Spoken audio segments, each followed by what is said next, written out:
Atos dos Apóstolos 13, de 13 a 15, é o nosso texto de meditação nessa manhã. Nós seguimos estudando o livro de Atos, versículo a versículo, aprendendo mais dessa preciosa porção da palavra de Deus. Atos dos Apóstolos, capítulo 13, do versículo 13 até o versículo 15. Diz assim a palavra do Senhor: Ora, quando Paulo e seus companheiros deixaram Pafos, eles vieram a Pergue, na Panfilha. Mas João, apartando-se deles, retornou a Jerusalém.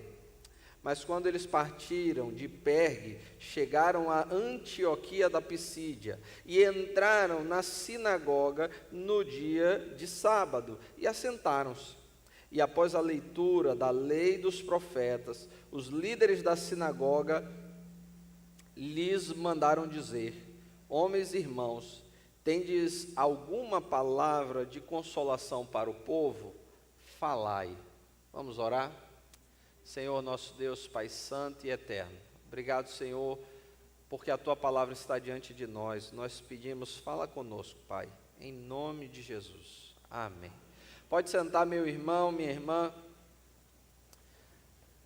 Nós estamos num dia muito especial, porque nós estamos no dia em que começaremos a campanha de missões estaduais, e nós, ao mesmo tempo, estamos num dia em que estamos celebrando a ressurreição do Senhor, celebrando esse memorial estabelecido pelo Senhor, da ceia do Senhor. E esses dois fatos tão diferentes se unem na história do mundo. Primeiro de todos os missionários que nós temos é o próprio Deus. Deus está numa missão redentiva com o seu povo. A palavra de Deus nos mostra Deus enviando o seu Filho. A Bíblia nos ensina que Jesus é o Cordeiro de Deus sacrificado antes da fundação do mundo. Então Deus, por amor, e tamanho amor, João 3,16, nós sabemos. Como é que nos fala João 3,16?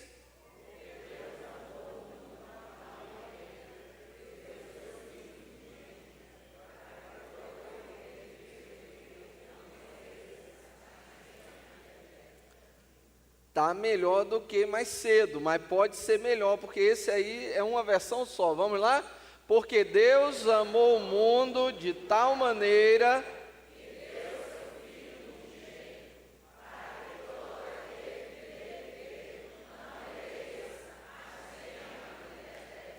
Então Deus é o primeiro de todos os missionários, quando Ele em missão envia Jesus Cristo para nos salvar. O capítulo 15 do Evangelho de João nos mostra Jesus falando sobre isso, Jesus falando sobre o seu envio, Jesus dizendo que Ele estava enviando os seus apóstolos agora para continuarem a missão. Jesus vai dizer: assim como o Pai me enviou, eu também vos envio a vós. Ele nos enviou, Ele nos designou para que nós possamos dar fruto, para que o nosso fruto seja um fruto abundante.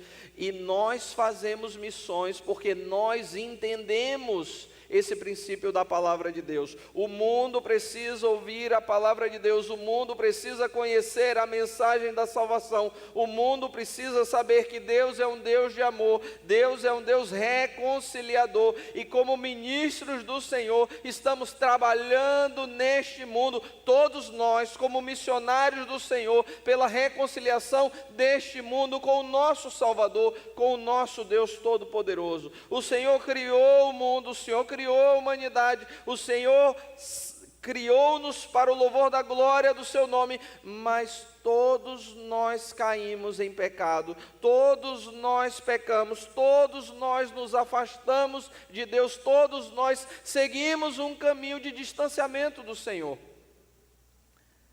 e a consequência do pecado é morte. Então, quando nós somamos Romanos 3:23 com Romanos 6:23, nós entendemos a nossa condição.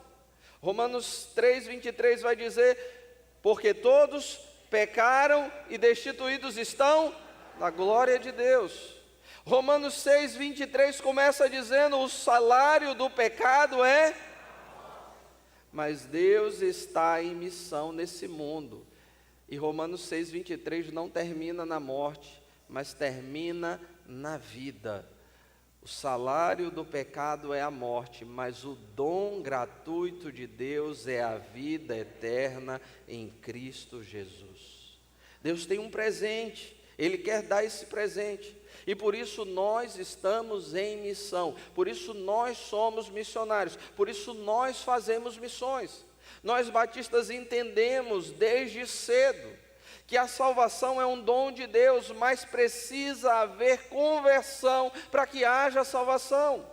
Quando você vai estudar a história dos batistas, você vai ver isso. Há um princípio, o princípio da regeneração. O crente é alguém que nasceu de novo, é alguém que se arrependeu dos seus pecados, é alguém que experimentou da bondade de Deus em seu coração, é alguém que reconheceu que as suas escolhas foram ruins, que o seu caminho foi ruim, que estava envolvido no pecado, caminhando em pecado, indo para a destruição, indo para a condenação eterna. E quando reconheceu a sua condição, clamou pela misericórdia de Deus através de Jesus e confiou em Jesus Cristo. E Jesus estende a sua mão, Jesus nos salva, Jesus nos restaura, Jesus nos transforma em novas criaturas. Nós passamos a ter uma nova vida. Agora não somos mais aqueles condenados ao inferno, mas no momento que nós conhecemos Jesus, nós passamos a ser os filhos de Deus, amados por Deus. Por isso a Bíblia nos diz que todos quanto creram, a estes, João 1:12, deu-lhes o poder de serem feitos filhos de Deus. Olha, a gente ouve de vez em quando, agora está até caindo em desuso, aquela frase, todo mundo é filho de Deus. Mas a Bíblia diz que foram feitos filhos de Deus aqueles que creram em Jesus Cristo. Então é por essa compreensão que nós batistas fazemos missões. É por essa compreensão que nós cumprimos a grande comissão de Deus, anunciando o evangelho da salvação e do arrependimento, batizando aqueles que se converteram e creram no Senhor Jesus Cristo e entregando a ceia àqueles que são servos do Senhor Jesus Cristo. E na ceia nós nos recordamos de uma verdade profunda: nós fomos comprados por um alto preço, o sangue de Cristo Jesus. Jesus foi crucificado por mim e por você, o seu sangue foi vertido na cruz, ele foi derramado na cruz para que eu e você fôssemos perdoados dos nossos pecados. Aquele que nunca pecou sofreu injustiça e condenação para que nós que éramos pecadores, que vivíamos no pecado, alcançássemos paz e perdão da parte de Deus Pai. Nós nos lembramos disso. Quando nós praticamos a ceia, nós nos lembramos disso. Mas nós nos lembramos de uma outra verdade. Ele não apenas morreu, mas ele ressuscitou, ele está vivo e ele voltará para buscar a sua igreja. Por isso nós celebramos e celebraremos a ceia do Senhor até a volta de Cristo Jesus. Ele deixou essa memória do seu sacrifício, da nossa redenção até a sua volta. Há um interesse particular de Deus em que nós sejamos missionários. E nós estamos acompanhando aqui a trajetória missionária de Paulo e Barnabé. Eles foram separados pelo Espírito Santo de Deus, orientação do Espírito Santo de Deus, dentro da igreja de Antioquia. E eles são enviados ao campo missionário e eles iniciam a sua trajetória missionária. Eu e você fomos separados por Deus para sermos missionários em qualquer lugar onde nós estejamos. Às vezes a gente está conversando com alguém, a pessoa diz bem assim: pastor, ora por minha família. E a gente ora para que meu filho se converta, e a gente ora. Mas quando alguém diz bem assim: pastor, ora para que Deus mande alguém falar de Jesus para o meu marido. Aí não dá para orar, minha irmã, porque Deus já enviou essa pessoa. É a que está abrindo a boca e falando comigo. Deus te enviou para você ser missionário primeiro na sua casa. depois aos arredores e em qualquer lugar onde você esteja. Você que conheceu a verdade, você precisa colocar a verdade diante de todas as pessoas. Você que experimentou a transformação do seu coração, a transformação do seu ser, você precisa colocar isso diante daqueles que estão ao seu redor. Deus nos enviou como missionários em todos os lugares. Paulo e Barnabé foram separados como missionários para viajarem e apresentarem o evangelho em lugares onde o nome de Deus não era conhecido, mas eles já agiam como missionários lá em Antioquia, o texto base da campanha de missões, no lugar onde os crentes pela primeira vez foram chamados cristãos. Os discípulos passaram a ser chamados de cristãos. Foi o lugar onde Paulo e Barnabé ensinavam a palavra de Deus àquelas pessoas, e o lugar onde Deus converteu tanta gente que surgiu uma poderosa igreja missionária. Eu e você somos missionários chamados pelo Senhor para o trabalho de missões e de evangelização. E há 3 lições aqui importantes sobre o nosso trabalho missionário. Você é missionário? Levante a sua mão. Você é missionário? Amém. Amém. Qual é a sua missão? Levar a palavra de Deus. Jesus Cristo deu essa palavra direto para você. Quando Jesus diz aos seus discípulos, e se você é um discípulo de Jesus, ele disse para você: assim como o Pai me enviou, eu também vos envio a vós. Você foi enviado por Jesus como missionário. Talvez Jesus te mande para lugares longe. Está aqui o nosso irmão, veio da Índia para o Brasil. Deus mandou para longe da terra dele. Mas Deus talvez te mande ali para o lado da sua casa, o seu vizinho. Talvez dentro da sua casa, o seu irmão, seu pai, sua mãe. Deus manda cada um de nós a lugares distintos, mas todos nós somos mandados como missionários. E como missionários nós precisamos ficar atentos a algumas informações que aparecem importantes aqui nesse texto. Nós somos missionários e estamos alinhados ao projeto missionário. E nós precisamos ter em mente que em alguns momentos estaremos sendo abandonados. Solidão faz parte do trabalho missionário, do trabalho de Deus. Tanto o companheirismo quanto o momento de solidão.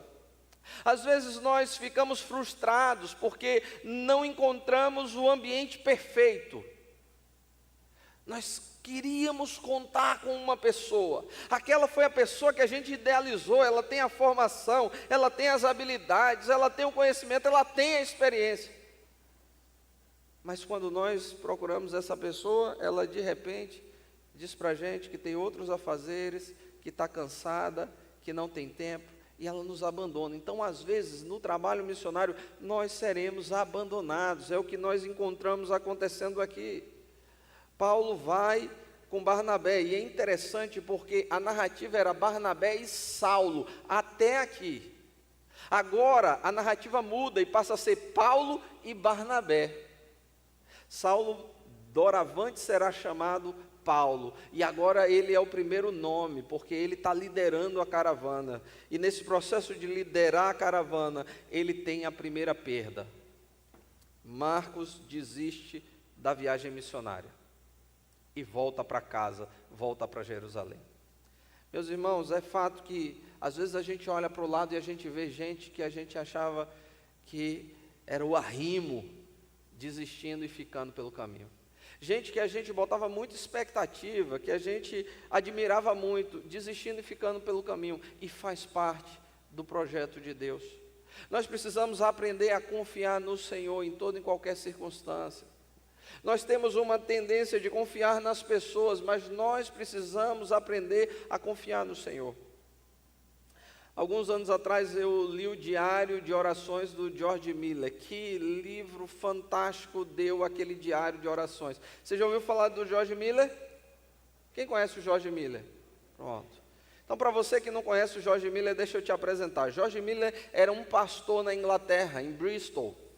E um dia ele, seus projetos de orações, ele disse: Deus, eu quero me envolver com uma obra que seja algo tão extraordinário, que seja impossível reconhecer que isso existe, senão por um milagre do Senhor.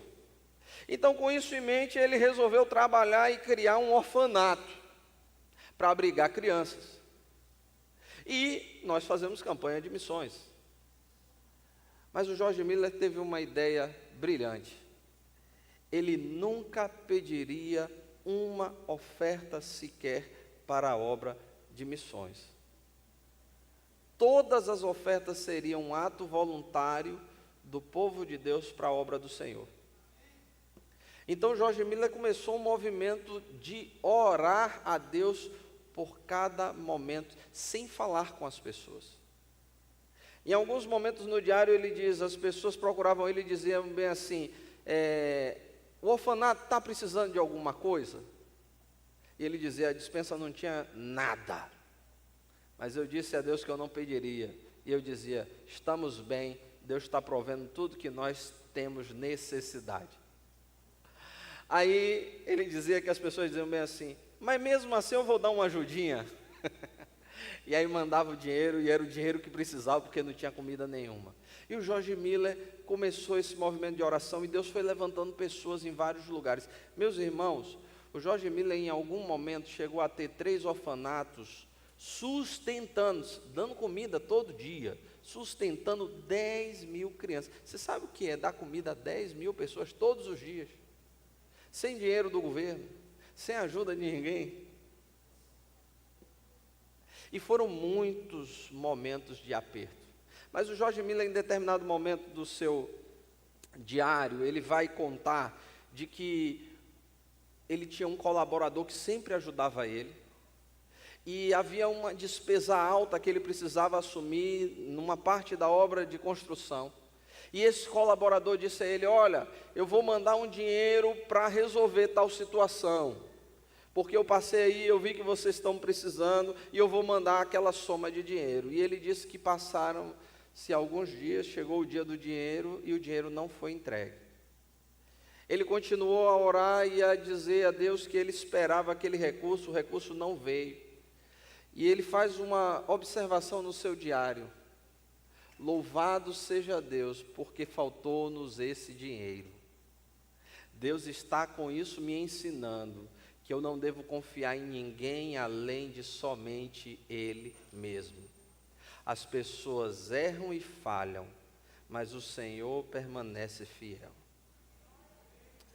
Meus irmãos, às vezes as pessoas errarão, elas falharão, elas nos abandonarão, elas nos deixarão, mas eu e você não podemos desanimar da missão, porque aquele que prometeu estar conosco, continuará conosco todo o tempo. Você lembra da promessa de Jesus? Eis que estou convosco até... Há uma promessa para mim e para você. Então nós precisamos ter a ciência que em alguns momentos estaremos solitários na missão, porque pessoas que nos davam suporte, nos davam apoio, nos davam amparo, nos deixarão. Nós não devemos confiar no apoio humano para sermos missionários, nas habilidades humanas para sermos missionários, mas nós precisamos confiar no nosso Deus, no nosso Senhor, e somente nele depositar a nossa esperança.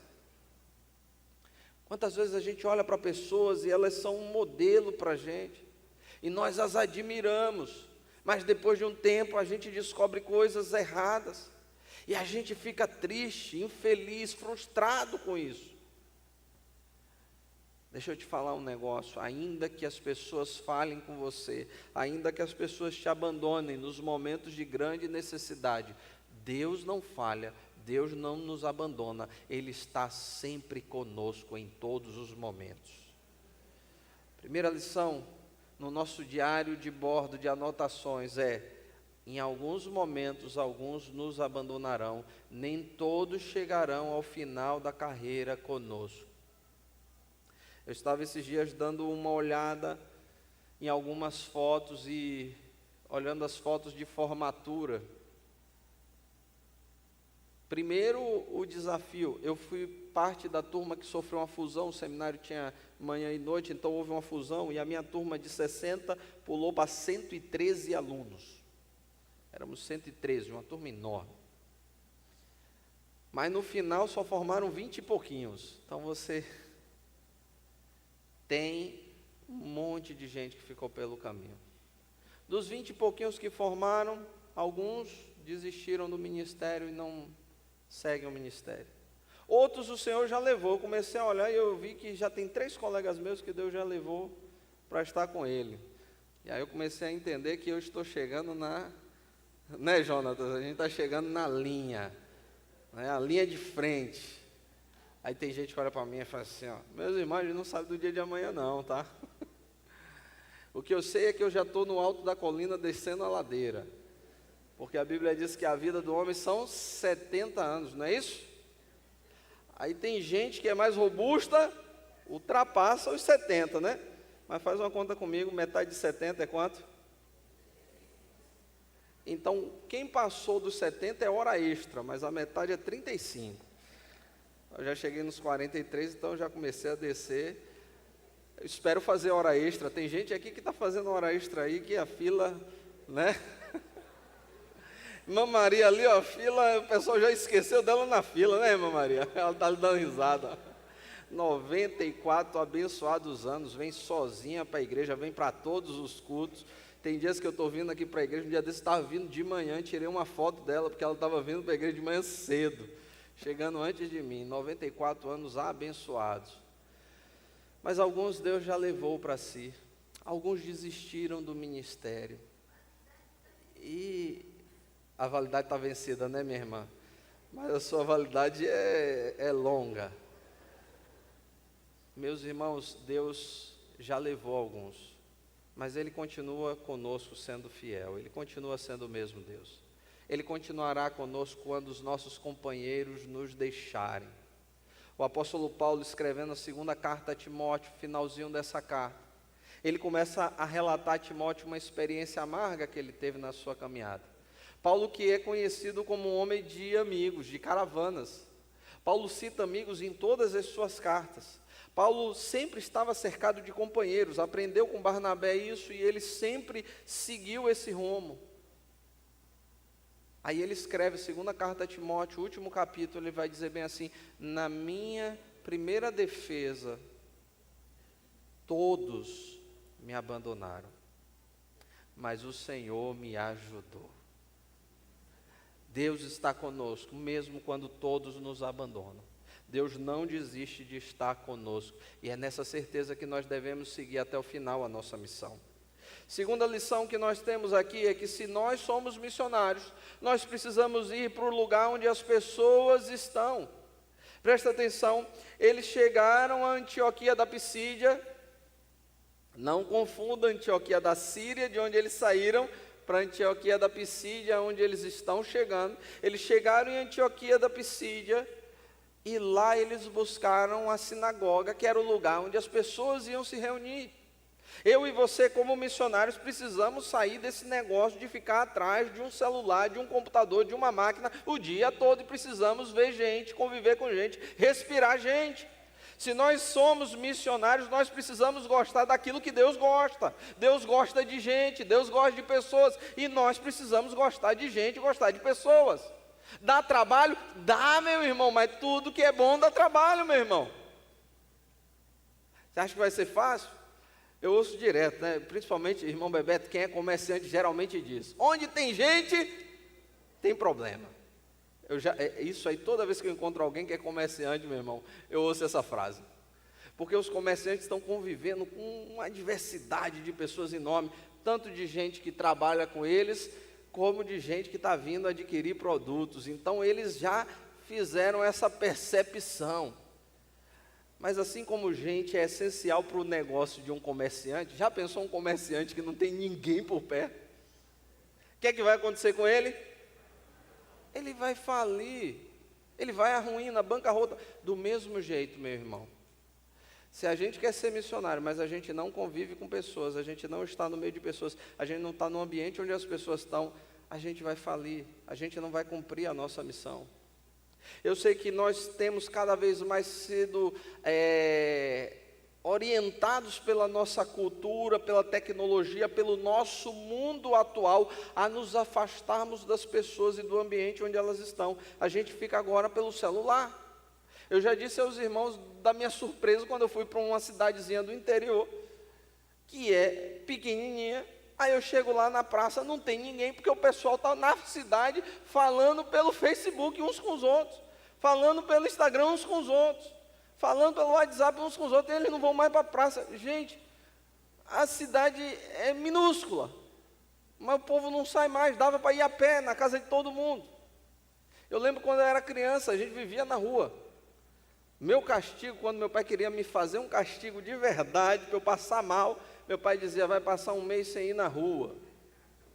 Gente, aquilo ali era morte para mim. Meu pai me deu uma surra. Não, é um mês sem ir na rua. E aí, para piorar o negócio, quando alguém vinha me chamar para jogar bola, porque a gente jogava bola no meio da rua, hoje os carros não deixam mais, a violência não deixa mais, a gente jogava, meu pai gritava lá da varanda com todo prazer, não vai não que está de castigo. Aí vocês veem, tiver algum problema aí, vocês sabem de onde veio. Meus irmãos, convívio humano é fundamental. Eu e você precisamos estar no meio onde as pessoas estão. Quando os apóstolos chegavam, a primeira coisa que eles faziam era verificar o ambiente, verificar as pessoas, conhecer a cultura, falar com as pessoas e interagir. Como é que você pode ser missionário se você está o tempo todo atrás do seu Instagram, do seu Facebook, e você não interage com as pessoas, você não ouve as pessoas, você não está disponível para as pessoas? Às vezes a gente vai olhar e a tecnologia está nos absorvendo de tal forma. Um dia desses eu saí, eu e o Juan, a gente saiu e a gente saiu com outro casal. Em determinado momento, a gente estava ali com aquele casal, os dois filhos já estavam engatados nos celulares e o casal estava na mesa com a gente engatado no celular. Na mesa, ali, só a gente. E é tentador, porque eu e você fazemos isso. A gente vê quando os outros estão fazendo, mas a gente também faz isso. E o curioso é que eles estavam conversando entre si, na mesa, pelo WhatsApp. Gente, que barbaridade a gente chegou. E era gente velha, não era menino novo não, tá? Gente de cabeça branca. Que barbaridade esse mundo a gente chegou. A gente não consegue mais falar direto um ao outro. Se você quer ser missionário, se prepare para interagir com pessoas. Se você quer cumprir a missão que Deus te deu, esteja pronto para ouvir as pessoas, para olhar nos olhos das pessoas, para atender as pessoas. Eu e você precisamos entender que as pessoas dão trabalho, porque nós também damos trabalho. As pessoas são difíceis, porque nos nossos dias nós também somos difíceis, mas elas são pessoas amadas do nosso Senhor, e a gente precisa estar atento a elas. Terceira lição. Quando aqueles homens terminam de falar, eles fazem uma pergunta muito interessante. Vocês têm alguma palavra de conforto, de exortação, de ânimo para dar ao povo? Se vocês têm, falem. Se eu e você entendermos que a nossa mensagem é mais uma mensagem de ânimo do que uma mensagem de reclamação, a gente entendeu tudo corretamente. Às vezes a gente confunde pregar as boas novas da salvação com um discurso moralista, acusador. E a gente precisa tomar cuidado com isso. Às vezes a gente está tão preocupado com os detalhes que a gente perde o principal. A mensagem do Evangelho é uma mensagem de boas novas, são boas novas da salvação. É uma mensagem de alegria, sim, ela aponta os nossos erros, sim, ela confronta os nossos pecados, mas ela não faz isso pelo prazer em nos ferir, mas ela faz isso para nos encaminhar a um caminho de bondade, de luz, a uma vida que é melhor.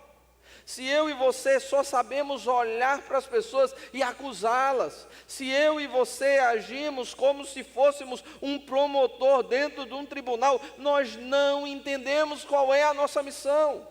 A nossa missão é a missão de trazer esperança para as pessoas que estão sem esperança neste mundo. A nossa mensagem é uma mensagem de vida e não de condenação. Se alguém está em Cristo, nova criatura é. As coisas velhas já passaram, eis que tudo se fez novo. Meus irmãos, como é libertador entender que em Jesus nós temos uma nova vida. Como é bom entender que Jesus não me condena daquilo que antes o mundo me condenava. Quando Jesus olha para aquela mulher que estava em adultério e pergunta: onde estão os teus acusadores? Eles não te condenaram, eu também não te condenarei. Vá e não peques mais. O objetivo do Senhor é que nós encontremos uma vida que é boa, que é agradável. Por muito tempo nós lidamos com uma deturpação da mensagem do Evangelho chamada teologia da prosperidade. A teologia da prosperidade é uma deformidade teológica, porque ela ensina você a lidar com Deus como se você estivesse lidando com uma espécie de alguém que te deve alguma coisa, como se você fosse um agiota de Deus. Você vai emprestar sua vida para Deus e Deus vai se virar para te dar dinheiro, bens materiais. Você leva o dízimo não porque você reconhece que Deus te abençoou e você está entregando a 10ª parte conforme a palavra de Deus. Não, você leva o dízimo porque você quer ganhar mais. Aí eu já ouvi gente dizer bem assim: leva o dízimo de 20%, não é dízimo, porque dízimo é 10%. Nós somos orientados, olha, dê uma oferta, porque se você der uma oferta, você vai ganhar dinheiro assim. Isso é mentira, isso é ladroagem, isso é coisa de picareta, isso não é verdade. Mas qual é o problema quando a gente começa a combater essa picaretagem? É a gente correr o risco de negar a prosperidade bíblica, porque a palavra de Deus ensina sobre prosperidade. Se você ler o primeiro dos Salmos, você vai ver isso. Tudo quanto fizer, prosperará. A palavra de Deus inteira nos mostra a prosperidade dos servos do Senhor. Quem serve a Deus prospera. Então a gente tem que tomar cuidado para que a gente não abrace uma teologia do fracasso, da falência e da miséria. Porque às vezes a gente abraça o oposto, a teologia da miséria, do fracasso, da falência. Não, meus irmãos. A nossa mensagem é de prosperidade, mas a verdadeira prosperidade. Prosperidade de um coração que não está dominado pelo dinheiro, que não está atrás do dinheiro, de um coração que é dono das posses e não possuído por elas, de um coração que entendeu que tudo que nós temos, tudo que nós somos, vem de Deus e serve à glória de Deus, de um coração de pessoas que entenderam que neste mundo elas estão apenas de passagem. Mas a nossa mensagem é uma mensagem de poder, porque ela é uma mensagem de vida. A nossa mensagem é uma mensagem de ressurreição. A nossa mensagem é uma mensagem de esperança. A nossa mensagem é uma mensagem de transformação. A nossa mensagem é a mensagem de que Ele vive. E aquele que vive para sempre está conosco o tempo todo. Aquele que nos ama acima de toda e qualquer coisa está conosco o tempo todo. Ele quer que nós tenhamos uma vida boa. Ele quer que nós tenhamos uma vida agradável. Os seus convites, leia os evangelhos. Venham a mim, vocês que estão cansados e sobrecarregados, eu vos aliviarei. Você tem sede, venha e beba da água que eu quero dar. Do seu interior fluirão rios de água viva, vida e vida em abundância. As promessas de Deus são maravilhosas.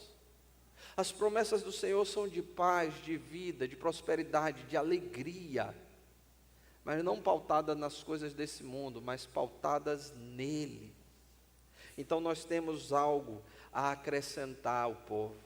Nós temos uma mensagem para uma nação tão falida pela corrupção. Há um Deus de justiça. E um dia a justiça prevalecerá. Nós temos uma mensagem para pessoas que foram abandonadas. Há um Deus que não nos abandona. Ainda que eu andasse pelo vale da sombra da morte, não temeria mal algum, porque tu estás comigo. Nós temos uma mensagem de alegria que nos diz que ainda que o choro dure toda uma noite, ao amanhecer a alegria virá. Muitas são as aflições do justo, mas Deus o livra de todas elas. Nós temos uma mensagem de alegria e de consolo. E é por conta disso que os apóstolos puderam falar àquele povo, porque eles tinham uma exortação de ânimo, de alegria e de consolo. Que eu e você usemos o precioso tempo que Deus nos dá para apresentarmos essa mensagem de alegria, de vida, de abundância, de prosperidade, de consolo, a mensagem de que Jesus Cristo quer nos salvar, Jesus Cristo quer mudar a nossa história, Jesus Cristo quer mudar a nossa vida, Jesus Cristo quer nos dar a alegria que não pode ser perdida. Seja missionário, esteja envolvido com o trabalho de missões, vale a pena o trabalho de missões. O que ganha almas é sábio, a palavra de Deus nos ensina isso. Vale a pena trabalhar para o Senhor, vale a pena viver com o Senhor. Todos os nossos sofrimentos, todas as nossas lutas, não são para se comparar com a glória que há de ser em nós revelada. Deus abençoe a sua palavra e aplique aos nossos corações.